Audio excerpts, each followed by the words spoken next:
This one has a list. Stoner 99 is the author, and it's also the first one of theirs that we get to read. Looks like they're also very like compared to like I mean they started writing like from the looks of it during COVID times. That's when they started, which makes sense. That's when a lot of people joined. But they also have a shit ton of SCPs in the 8000. God, like so many.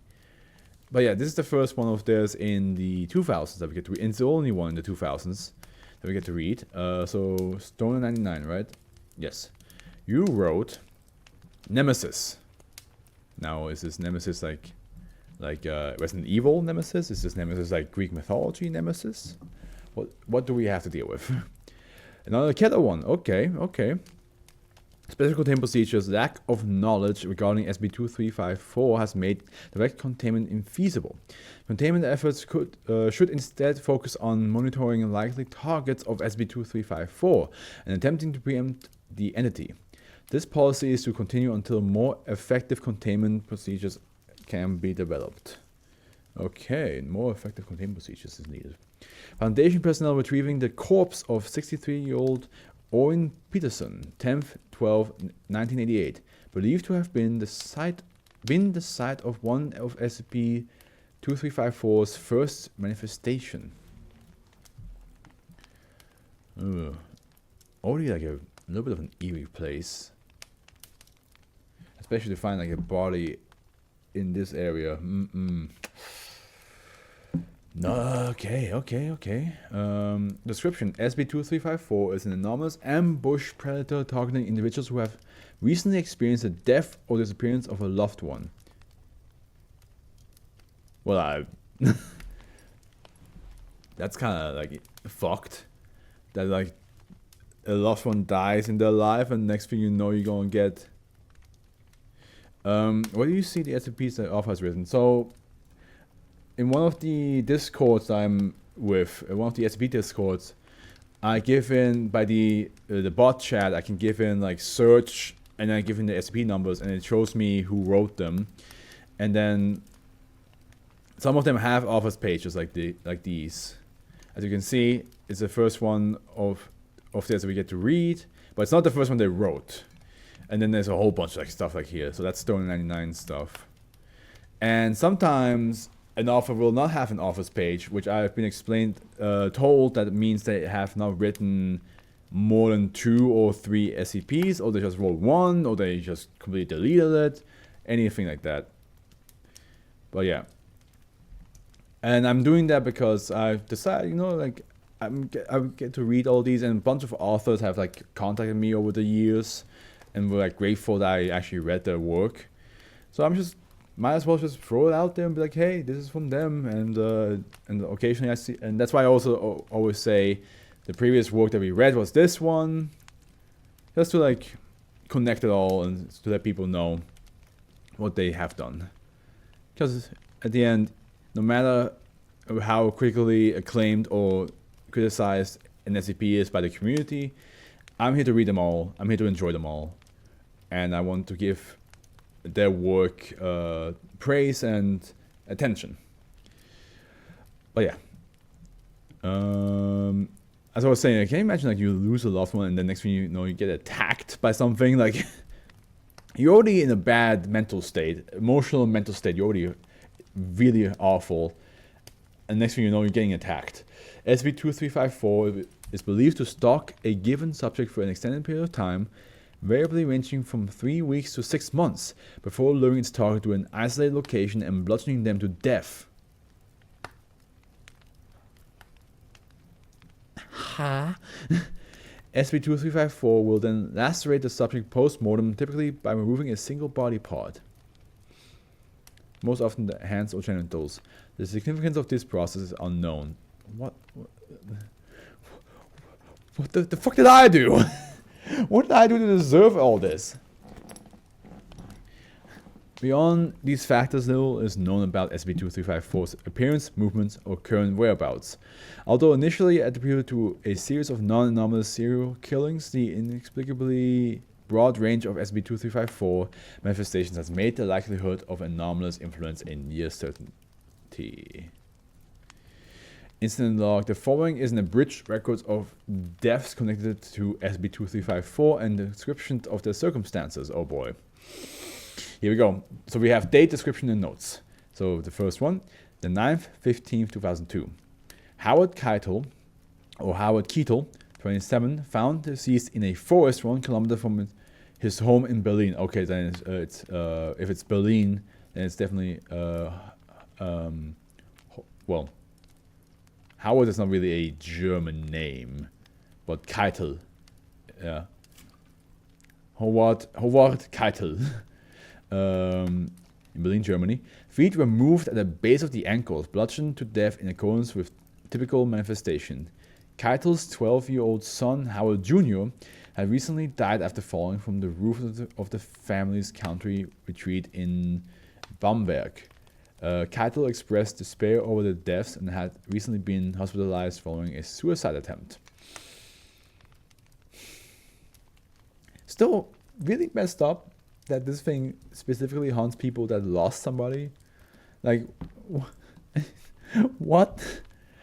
8th, 16th, 1994. Catherine Smith, 33, found deceased in an alleyway in Trenton, New Jersey, nearly 500 kilometers from her home in Richmond, Virginia, believed to have traveled in an attempt to evade SCP-2354. Hands were moved, bludgeoned to death in accordance with typical manifestation. Smith's 12-month-old daughter, Hosanna, had recently died of sudden infant death syndrome. Smith had expressed concerns about childbirth but was described as a loving mother. Reported with feelings of being watched prior to death, dismissed as symptoms of an anxiety disorder. So this anomaly, so people are aware sometimes that this anomaly exists and is hunting them down, which makes that even worse. Because it's not just like you get killed while you're grieving out of nowhere. Sometimes you are fully aware something is after you. So again, it's pretty messed up that you lose somebody and then you have to deal with a stalker that kills you. Yeah. Emotionally, mentally, this is not a good time. 12/27/1992. Jose Gonzalez, 20, found deceased in his apartment in Brooklyn, New York. Genitals removed, bludgeoned to death in accordance with typical manifestation. Gonzalez's 8-year-old niece had recently disappeared in a suspected kidnapping. Gonzalez had begun to exhibit strange behavior shortly after this event, primarily centering around feelings of being watched, which identified shortly before his death. Again, the whole idea of being watched is also just adds so many layers of stress. 1st, 2nd, 1992, George Berkowitz, 43, found deceased in alleyway 3 blocks from his home in Los Angeles, California. Hands removed at the base of the wrist, bludgeoned to death in accordance with typical manifestation. Berkowitz's fiancée Laura Hoover had disappeared 1 month prior in what was later ruled a homicide. Her body was discovered shortly before Berkowitz's death. No suspect was ever identified. You know what I wonder now? Does this thing also somewhat create these deaths or disappearances in the family? That would be a bit too much, but I feel like it almost feels like, because she did say, one of them did say that they felt something before the child died. Or maybe this entity just is aware if if the people is about to die or disappear. Like it has like some sort of future sight of which family member or which family is going to deal with a loss very soon, and then just sticks around. You know, this was fucked. Losing a loved one is hard already, but losing a loved one and then being stalked by some unknown creature that wants to bludgeon you and take a body part, your mental strength is really being tested. Can you even escape it? Like, it did say 8 weeks to 6 months. It's following you around and, like, you know, stalking you. But if you go past the 6 month point and you never are in isolation, do you survive? Does it leave you alone? Or are you just for all eternity screwed till you die? Like till like you are alone and then it just kills you.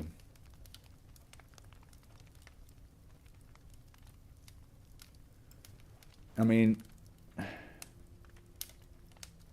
it does seem to specifically focus on people who will be alone afterwards. Oh, here we go. In the discussion, I've seen this interpretation of the SCP. I've read an article a few times and think I know what the anomaly is, but correct me if I'm wrong.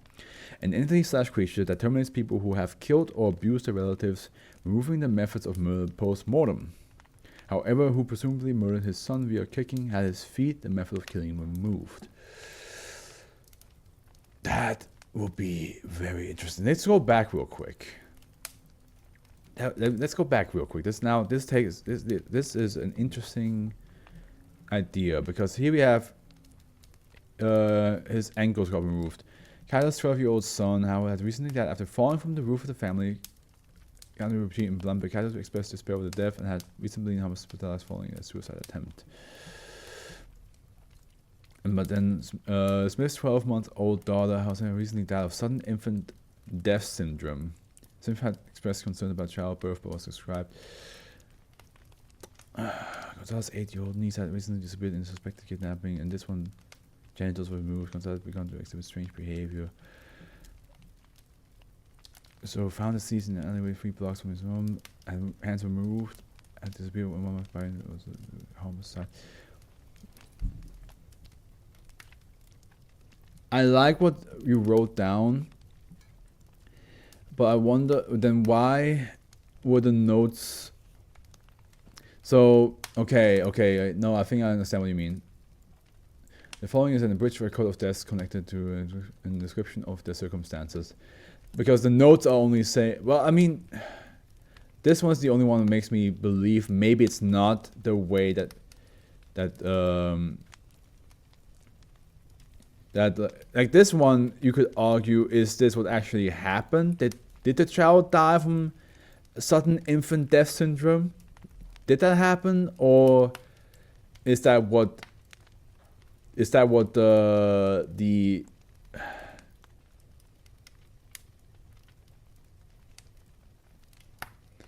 or is that what like the people are telling everybody that's what happened? You know what I mean? Like, if the child actually died of sudden infant death syndrome, then it would not make any sense that this thing would chase her down and take her hands. But if the notes here are all just what they have been telling people what happened, but it's actually not the case at all, then I would say that is definitely very dark and adds a layer of like. It also then makes more sense on the term Nemesis. That is not my theory, by the way. That comment was made by Ozzy Lizard in the discussion with the SCP. I would say it's a cool idea. I think it would definitely add a layer of like why it's called Nemesis, because like a Nemesis is, of course, at the end. First of all, this actually would then make more, because Nemesis in Greek mythology is a symbol of justice and revenge, tipping the scales, you know. So that would make sense that then to be like, oh, you killed your son with by kicking them down off a roof. I'm gonna bludgeon you and remove your leg as a to equalize like what happened to your child. Because I was thinking when I saw the title, I was saying, oh, is it the Nemesis from like Resident Evil, or is it the Greek goddess, which she is known for revenge and justice and like and balance. So that theory might actually have some water to it, especially if you connect it to Greek mythology.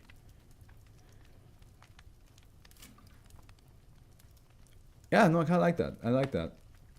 I think I will agree with this theory. I think I will agree with the theory that it is killing them and taking something that taking the body parts that they used to either A, kill the person, or B, traumatize the person with. So I'm a believer, and I think the notes are all just lies that the family member told everybody. It's like, oh yeah, my son suddenly fell off the roof. I think that's the one I will go with.